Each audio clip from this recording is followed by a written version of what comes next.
So before we dive into the mind and into the soul, let's talk about the body and the things that you can be doing for yourself if you're living in the state of anxiety and depression. First thing I want to discuss is physical activity, physical exercise every single day. And this is such an important thing to keep in your routine. And it doesn't have to be going to the gym for an hour and a half, doing some of the things that you see in social media where these guys and girls are just killing the gym for hours because they have time to do so. Don't be discouraged by this thought that I can't do that, because all you need is maybe 15, 20 minutes a day. Go for a walk outside, a wonderful thing to do for human beings, as we are not meant to live in a box, drive in a box, go to work in a box. We're meant to be outside. It's a wonderful grounding technique. So going outside for a walk, maybe going for a short run, doing some stretching in the morning, even just some short circuit training activity that doesn't take any more than 20 minutes. Getting your heart rate up is what stimulates dopamine and serotonin, these feel-good chemicals, to be released into your body. So internally, you feel good.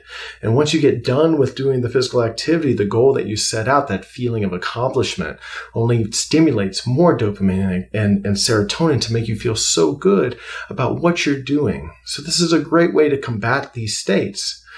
So another way is through nutrition. Again, nutrition gets overlooked as being some of the causes of anxiety and depression, but we're starting to see with the study of the microbiome, the microbials in your stomach, and how the foods that we ingest are influencing this microbiome to change the human DNA, causing some of these long-term chronic diseases, Alzheimer's, type 2 diabetes. These things are plaguing America, and it's something that can be fixed just by the foods that we're ingesting, the food-mood connection. So what you want to do is you want to keep your diet focused with whole foods and lean meats and meats that are not filled with GMO or steroids. You want to find free-range meat, and then the same thing goes for the food that you're eating out of the ground. Whole grains, fruits, vegetables, and studies show that omega-3 fatty acids can stimulate, again, more dopamine and serotonin to make you feel better during this state. So the Mediterranean diet, which is a diet that has been named for the Mediterranean area of the world, typically has the higher omega-3 fatty acids from chickpeas, from olive oil, from fattier fish. And this is what's going to actually make you feel really good. So if you look up a diet like the Mediterranean diet with the macronutrients that they have, this is the type of diet that's going to make you feel really good during a time in which maybe you don't feel so good in your mind. So you're using physical things like food and physical activity to be able to stimulate physiologically dopamine and serotonin to go through your body and to start feeling really good about yourself.